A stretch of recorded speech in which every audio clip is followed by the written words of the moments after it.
Niat, sesungguhnya amalan itu dengan niat. Artinya tidak ada amalan kecuali pasti dibarengi dengan apa? Dengan niat.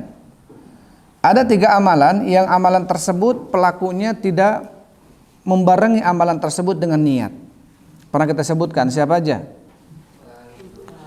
Yang pertama adalah orang gila sampai dia sadar dari gilanya. Yang kedua adalah anak kecil sampai dia balik. Dan yang ketiga adalah orang yang tidur sampai dia bangun dari tidurnya. Karena Rasulullah SAW mengatakan, Rufi al-qalam anis salas, diangkat pena catatan dari 3 orang. Anin naim hatta yastaykid, dari orang tidur sampai dia bangun dari tidurnya. Wa anil majnun hatta yafiq, dari orang gila sampai dia sadar dari gilanya. Dan juga anis sabi hatta yablug, dari anak kecil sampai dia balik. Kenapa kemudian 3 orang ini ketika melakukan sebuah amalan dosa tidak dicatat sebagai sebuah amalan dosa? Karena 3 orang ini ketika melakukan amalan, maka amalan tersebut tanpa dibarengi dengan apa? Dengan niat. Ya. Kenapa? Karena ketika seseorang dia melakukan sebuah amalan, baik amalan itu dosa, dalam kondisi dia masih kecil, atau dalam kondisi dia sedang tertidur, atau dalam kondisi dia sedang gila. Kenapa kemudian tidak dimasuki dan dicatat sebagai sebuah dosa? Karena mereka melakukannya tanpa sadar. Artinya tanpa dibarengi dengan niat. Maka di sini Syekh Muhammad bin Shalih Al-Utsaimin rahimahullah mengatakan bahwasanya sesungguhnya amalan itu dengan niat. Jadi tidak ada amalan kecuali pasti dibarengi dengan niat. Maka ini yang pertama. Kemudian di dalam hadis ini Rasulullah SAW mengatakan wa innama likulli imri'in ma nawa, dan sesungguhnya bagi setiap jiwa apa yang telah dia niatkan. Maka hadis ini menjelaskan kepada kita bahwasanya amalan itu tergantung dengan niat. Ketika kita melakukan sebuah amalan, maka yang bisa membedakan tentang amalan itu adalah niat kita. Kita mau salat apa yang dimaksud? Maka niat kita yang membedakannya, apa itu salat sunnah atau salat wajib, ya. Ketika kita mengeluarkan sedekah, mengeluarkan uang, maka yang membedakannya adalah niat kita. Yang kita keluarkannya hanya sedekah biasa atau sedekah yang wajib atau zakat. Maka yang membedakan adalah niat. Wa innama likulli imri'in ma nawa, dan sesungguhnya bagi setiap jiwa apa yang diniatkan. Faman kanat hijratuhu ilallahi wa rasulihi, maka barang siapa yang hijrahnya untuk Allah dan Rasulnya, fa hijratuhu ilallahi wa rasulih, maka hijrahnya adalah untuk Allah dan Rasulnya. Artinya apa? Seseorang ketika dia melakukan hijrah dan hijrahnya dia niatnya betul-betul untuk Allah dan Rasulnya, maka dia akan mendapatkan pahala hijrah tersebut. Dia akan mendapatkan pahala hijrah tersebut. Tetapi ketika dia hijrahnya, ya, keluar dari rumahnya, berpindahnya dia dari rumahnya ke tempat yang lainnya, tujuannya bukan hijrah untuk Allah tetapi untuk dunia yang dia cari, untuk perempuan yang hendak dinikahi, maka hijrahnya terhadap apa yang dia niatkan. Di sini walaupun sebagian para ulama mengatakan asbabul wurud hadis ini, sebab datangnya hadis ini adalah tentang seseorang sahabat yang datang ke Madinah mau menikahi seorang perempuan yang namanya Ummu Qais, sehingga disebutkan asbabul wurud, datang sebab hadis ini adalah muhajir Ummi Qais, ya, orang yang berhijrah dari Mekah ke Madinah, tetapi datangnya ke Madinah untuk menikahi seorang perempuan namanya Ummu Qais. Bukan berarti seseorang tidak boleh menikahi perempuan yang beda tempat darinya. Bukan berarti orang Mekah tidak boleh nikah dengan orang Madinah, bukan. Tetapi ketika ada anjuran jihad, ada anjuran hijrah, ya, seseorang keluarnya dari Mekah karena ada tekanan di Mekah ketika itu dan tidak bisa menampakkan Islam di Mekah, kemudian dianjurkan untuk jihad dan jihadnya ke Madinah. Kemudian ada seseorang datang ke Madinahnya untuk menikahi seorang perempuan. Bukan tidak boleh seseorang dia pergi ke Madinah dari Mekah nikahi orang Madinah, bukan. Tapi ketika ada seruan hijrah, ya, yang pahalanya besar, kemudian dia niatkan keluarnya itu bukan hijrah karena Allah, tapi hijrahnya karena perempuan. Ya, artinya apa? Artinya dia membandingkan sesuatu yang besar dengan sesuatu yang kecil. Allah Subhanahu wa taala berfirman, "Atastabdiluna alladzi huwa adna billadzi huwa khair?" Apakah kalian hendak mengganti sesuatu yang rendah, sesuatu yang bagus dengan sesuatu yang rendah? Artinya ketika ada hijrah yang pahalanya besar, ya, kemudian kalian ganti niatnya dengan hanya untuk menikahi seorang perempuan. Maka tentunya ketika ada amalan besar, jangan sampai kemudian amalan besar tersebut terkalahkan dengan amalan kecil. Ketika seseorang dia melakukan ibadah, sholat tahajud, sholat duha, dengan sholat-sholat tersebut tujuannya hanya untuk mendapatkan dunia misalkan. Nah, ini juga termasuk tidak boleh. Ya, dia memperbanyak sholat duha tujuannya apa? Untuk memperlancar dunia. Ini pun tidak ada dalil dan juga tidak dibolehkan. Karena apa? Karena ketika dia dengan sholat tersebut mengharapkan mendapatkan pahala yang besar dari Allah Subhanahu wa taala, itu surga, ya sangat sangat hina kalau kemudian surga itu hanya digantikan dengan apa? Dengan urusan dunia.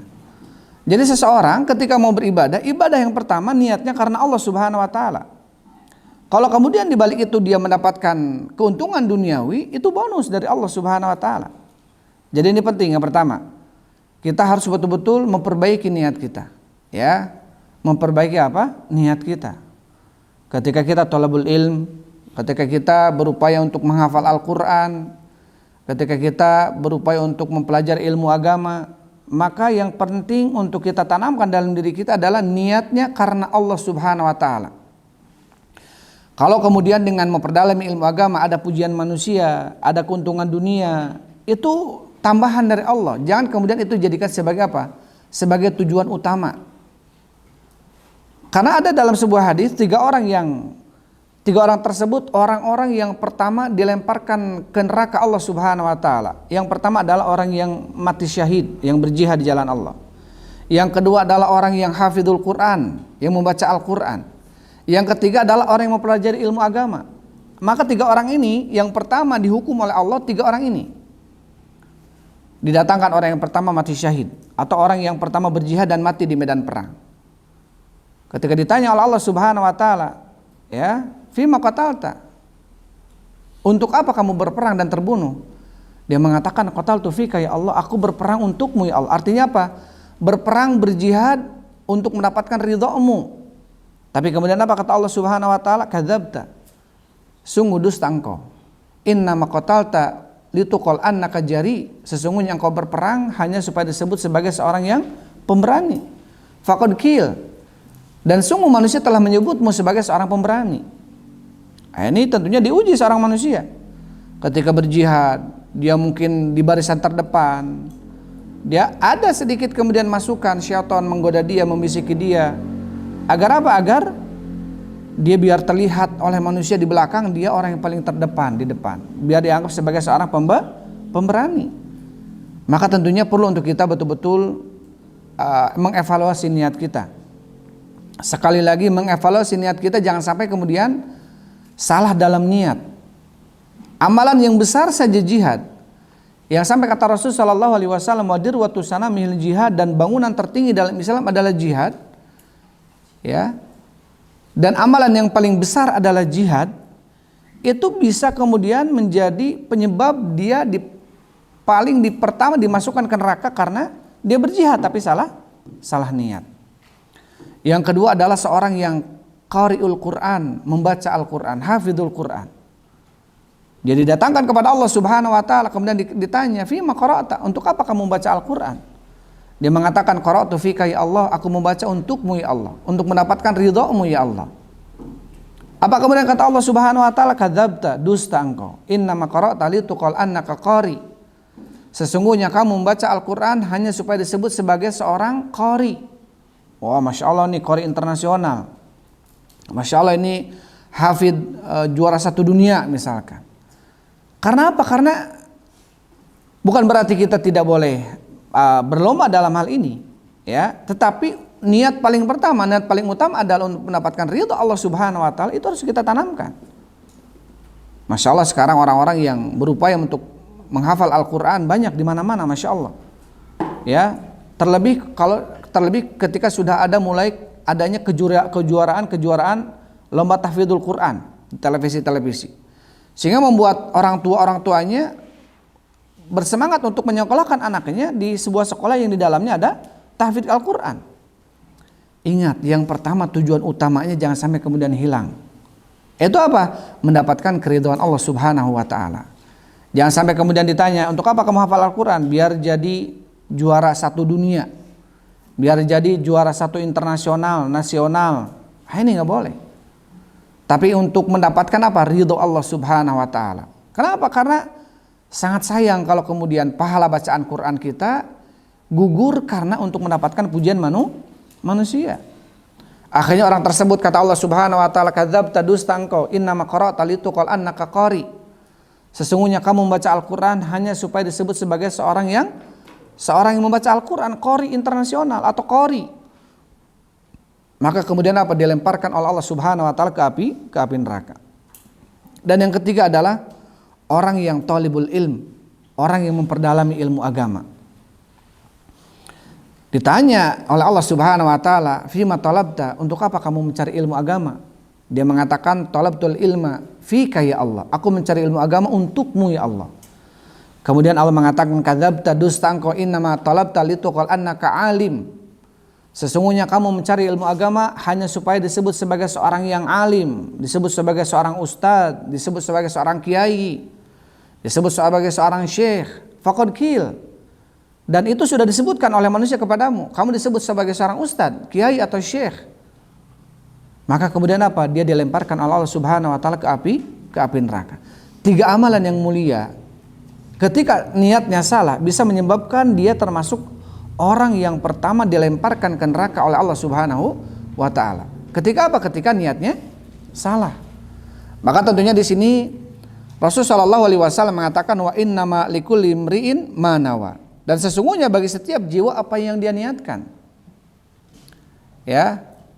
Ruba amalin sagirin tu'addimuhu niyah. Berapa banyak amalan yang kecil itu bisa besar pahalanya karena niatnya bagus. Wa ruba amalin kabirin tusagiruhu niyah. Dan berapa besar amalan yang besar, berapa banyak amalan yang besar tapi bisa kecil pahalanya karena salah niat. Maka ikhwani fillah hafizakumullah, tentunya apa? Penting untuk kita bisa betul-betul mengevaluasi niat kita. Sekali lagi kita kembali, ya, kedatangan kita ke ma'had, kedatangan kita ke tempat ini, tujuan kita menghafal Al-Quran, tujuan kita mempelajari ilmu agama untuk mendapatkan apa? Untuk mendapatkan ridho Allah Subhanahu wa taala. Adapun pujian manusia, keuntungan dunia, itu hal yang ringan dan hina. Jangan sampai kemudian itu dijadikan sebagai apa? Tujuan utama kita. Ya, atas tabdiluna alladzi huwa adna billadzi huwa khair. Apakah kalian hendak mengganti sesuatu yang baik dengan sesuatu yang rendah, yang hina?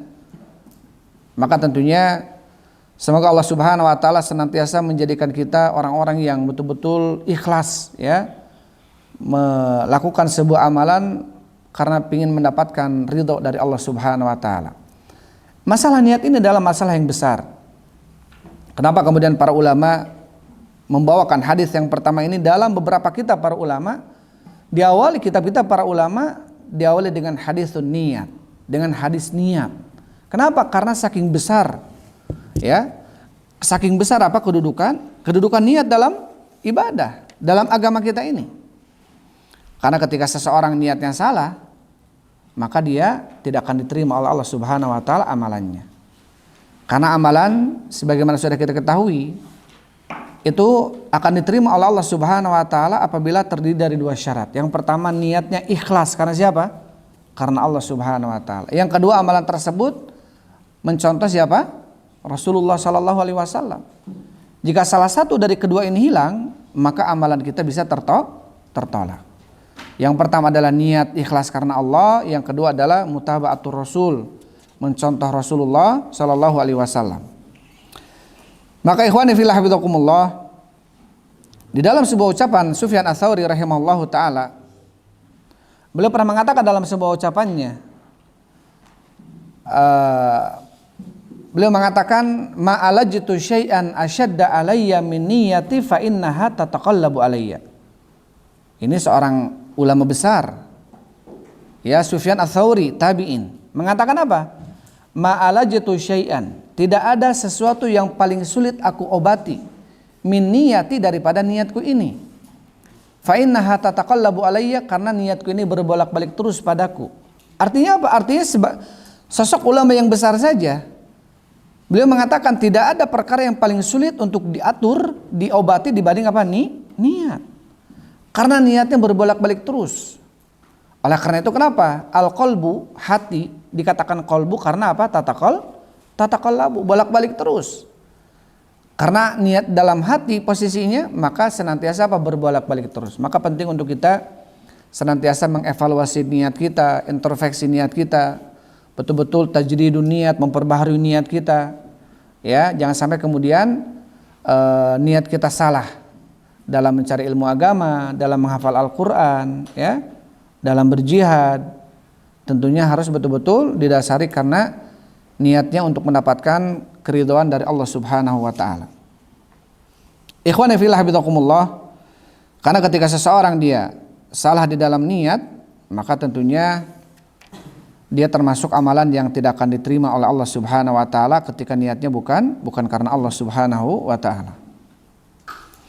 Sama disebutkan oleh Syekh Muhammad bin Shalih Al-Utsaimin rahimahullahu taala bahwasanya hadis ini termasuk salah satu daripada pondasi agama. Ya. Hadis ini termasuk daripada pondasi apa? Pondasi agama. Karena pondasi agama ini berdasar dari beberapa hadis. Hadis yang pertama adalah innamal a'malu binniyat. Sesungguhnya amalan itu tergantung dengan niat. Ketika niatnya salah, maka agamanya salah. Yang kedua adalah hadis man amila amalan laisa alaihi amruna fahuwa raddun. Barang siapa yang mengamalkan sebuah amalan yang tidak ada padanya urusan dari kami, maka amalan tadi tertolak. Ya. Maka amalan tadi tertolak. Dan yang ketiga adalah hadis innal halala bayyinun wa innal harama bayyinun. Sesungguhnya yang halal jelas, yang haram juga jelas. Maka itu atau hadis ini termasuk daripada landasan agama, ya. Hadis innamal a'malu binniyat ada termasuk daripada landasan agama. Tapi ikhwani fillah habibakumullah, itu hadis yang pertama, ya, yang kita kutip dari penjelasan Syekh Muhammad bin Shalih Al-Utsaimin rahimahullahu taala dalam syarah hadis Arba'in An-Nawawi. Insyaallah kita mudah-mudahan bisa melanjutkan kajian ini, ya, di waktu yang akan datang. Tapi itu saja mungkin bisa saya sampaikan penjelasan hadis Arba'in yang pertama tentang masalah niat. Itu saja, wallahu a'lam bishawab. Alhamdulillah wassalatu wassalamu ala Rasulillah. Subhanakallahumma rabbana wa bihamdik asyhadu an la ilaha illa anta astaghfiruka wa atubu ilaik. Assalamualaikum warahmatullahi wabarakatuh.